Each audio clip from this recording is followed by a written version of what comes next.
Shalom, saya Patricia Sterina dari kelas 12 IPA 2. Pada kesempatan kali ini, saya akan membahas mengenai materi yaitu alkana. Berikut penjelasannya. Yang pertama adalah pengertian dari alkana. Alkana adalah senyawa kimia hidrokarbon jenuh asiklis, dan alkana termasuk senyawa alifatik. Dengan kata lain, alkana adalah sebuah rantai karbon panjang dengan ikatan-ikatan tunggal. Alkana adalah hidrokarbon jenuh yang berarti mereka hanya terdiri dari atom karbon dan hidrogen yang terikat oleh ikatan tunggal. Struktur molekul alkana bisa dijelaskan sebagai rantai karbon lurus atau bercabang dengan setiap atom karbon yang membentuk 4 ikatan kovalen dengan atom hidrogen atau karbon lainnya. Ikatan antara atom karbon di alkana bersifat tetrahedral, sehingga membentuk susunan 3 dimensi. Misalnya, etana atau C2H6 memiliki struktur dasar CH3CH3 dengan ikatan tunggal antara atom karbon. Rumus umum alkana dapat dinyatakan sebagai CnH2n+2, di mana N merupakan jumlah atom karbon dalam molekul alkana. Ini menunjukkan bahwa setiap atom karbon dalam alkana memiliki 4 ikatan kovalen, termasuk ikatan dengan atom hidrogen, sehingga menyebabkan jumlah atom hidrogen 2 kali lipat dari jumlah atom karbon ditambah 2. Berikut adalah beberapa contoh alkana beserta rumus molekulnya. Yang pertama ada metana atau CH4. Yang kedua ada etana atau C2H6. Yang ketiga ada propana atau C3H8. Yang keempat ada butana atau C4H10. Yang kelima ada pentana atau C5H12. Contoh di atas menunjukkan alkana lurus atau alkana dengan rantai karbon lurus. Alkana bercabang atau isomer struktural juga mungkin, di mana atom karbon membentuk rantai cabang dalam molekul. Sebagai contoh, isomer butana yang bercabang adalah isobutana, yang memiliki rantai cabang 1 atom karbon. Nomenklatur alkana mengikuti aturan sistem IUPAC atau International Union of Pure and Applied Chemistry. Beberapa aturan utama dalam nomenklatur alkana melibatkan penentuan nama berdasarkan jumlah atom karbon dalam rantai karbon utama, identifikasi gugus fungsi, dan penentuan posisi gugus-gugus tersebut. Contohnya untuk alkana lurus ada yang pertama yaitu CH4 atau metana, yang kedua ada C2H6 atau etana, yang ketiga ada C3H8 atau propana, yang keempat ada C4H10 atau butana, dan yang terakhir yang kelima ada C5H12 atau pentana. Untuk alkana bercabang, kita mengidentifikasi rantai utama yang terpanjang dan menentukan posisi gugus-gugus cabang. Misalnya isomer pentana yang bercabang dapat disebut sebagai 2-metilbutana. Nomenklatur IUPAC memberikan cara sistematis untuk memberi nama senyawa organik, serta memastikan konsistensi dan pemahaman di kalangan ilmuwan kimia. Alkana memiliki beberapa sifat fisik umum. Beberapa di antaranya termasuk yang pertama, agregat pada suhu kamar. Alkana dengan atom karbon lebih sedikit adalah contohnya metana dan etana berada dalam bentuk gas pada suhu kamar.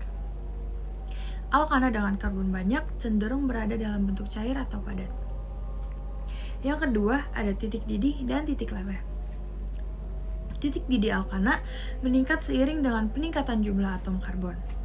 Molekul yang lebih besar memerlukan energi yang lebih besar untuk memutuskannya menjadi fase gas. Titik leleh juga meningkat seiring dengan peningkatan ukuran molekul alkana. Sekarang kita masuk ke dalam kelarutan. Yang ketiga ada kelarutan. Alkana tidak larut dalam air karena sifat nonpolar mereka. Namun, mereka larut dalam pelarut nonpolar seperti heksana atau tetraklorometana. Yang keempat ada kepadatan. Kepadatan alkana meningkat seiring dengan peningkatan jumlah atom karbon. Molekul yang lebih besar memiliki massa jenis yang lebih tinggi. Yang kelima ada warna dan bau. Alkana seringkali memiliki cairan tak berwarna dan tanpa bau, terutama pada molekul yang lebih kecil. Molekul yang lebih besar dapat memiliki bau yang tidak sedap dalam kondisi tertentu. Nah, sifat-sifat ini tuh berdasarkan pada struktur sederhana alkana yang terdiri dari ikatan karbon, hidrogen, tunggal, dan bersifat jenuh. Alkana memiliki berbagai kegunaan di berbagai bidang. Beberapa contoh kegunaannya meliputi yang pertama sebagai bahan bakar. Alkana merupakan komponen utama dalam bahan bakar fosil seperti minyak bumi dan gas alam. Contohnya, Metana digunakan sebagai bahan bakar untuk memasok energi panas dan listrik. Yang kedua, sebagai pelarut. Beberapa alkana, terutama yang lebih ringan seperti etana dan propana, digunakan sebagai pelarut dalam industri kimia dan juga farmasi. Yang ketiga, sebagai produk kimia dasar. Alkana menjadi bahan dasar untuk sintesis berbagai produk kimia lainnya, termasuk plastik, pelarut organik, dan berbagai senyawa organik lainnya. Yang keempat, sebagai industri petrokimia. Alkana digunakan sebagai bahan baku utama dalam industri petrokimia untuk menghasilkan berbagai senyawa kimia kompleks, termasuk olefin dan alkohol. Yang kelima, sebagai pemanasan rumah. Gas alam, yang terutama terdiri dari metana, digunakan sebagai bahan bakar untuk pemanasan rumah dan sebagai untuk bahan memasak. Yang keenam, ada bahan pembentuk plastik. Alkana dapat diubah menjadi monomer yang digunakan dalam pembuatan plastik seperti polietilen dan polipropilen. Yang ketujuh, sebagai senyawa organik. Beberapa alkana bercabang atau bercabang yang dimodifikasi digunakan dalam industri farmasi atau sebagai bahan kimia khusus. Dan yang kedelapan, sebagai produksi energi. Beberapa alkana dapat diubah menjadi energi melalui proses pembakaran serta memberikan sumber daya untuk keperluan industri dan juga transportasi. Penggunaan alkana bervariasi dan sangat penting dalam mendukung berbagai aspek kehidupan sehari-hari dan juga industri modern. Reaksi kimia alkana biasanya melibatkan pemecahan ikatan karbon hidrogen dan pembentukan ikatan kimia baru. Contohnya alkana, karena sifatnya yang jenuh, kurang reaktif dibandingkan senyawa organik yang mengandung ikatan rangkap. Beberapa reaksi kimia umum alkana meliputi yang pertama ada pembakaran atau oksidasi. Alkana dapat terbakar dengan oksigen untuk menghasilkan karbon dioksida atau CO2 dan juga air atau H2O. Contoh reaksinya sebagai berikut. 2CH4 ditambah 4NO2 menjadi 2CO2 plus 4H2O. Yang kedua ada halogenasi. Alkana dapat mengalami substitusi oleh halogen seperti klorin atau bromin untuk membentuk senyawa organohalida.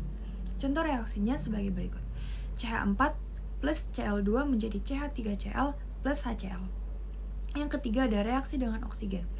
Alkana yang lebih besar dapat mengalami oksidasi dalam kondisi tertentu, membentuk senyawa oksida yang lebih tinggi misalnya etana atau C2H6 dapat dioksidasi menjadi etanol atau C2H5OH. Reaksinya sebagai berikut. C2H6 plus 3/2O2 menjadi C2H5OH plus H2O. Yang keempat ada klorinasi terkontrol. Pada kondisi tertentu, seperti dalam kehadiran sinar UV atau panas tinggi, alkana dapat mengalami klorinasi terkontrol untuk membentuk senyawa organoklorida. Nah, reaktivitas alkana umumnya lebih rendah dibandingkan dengan senyawa organik yang mengandung ikatan rangkap, contohnya alkena dan alkuna. Karena alkana hanya memiliki ikatan tunggal karbon hidrogen yang kurang reaktif. Terima kasih telah mendengar serta menyimak penjelasan dari saya mengenai alkana. Mohon maaf apabila ada kesalahan serta kekurangan kata. Saya ucapkan terima kasih dan Tuhan Yesus memberkati.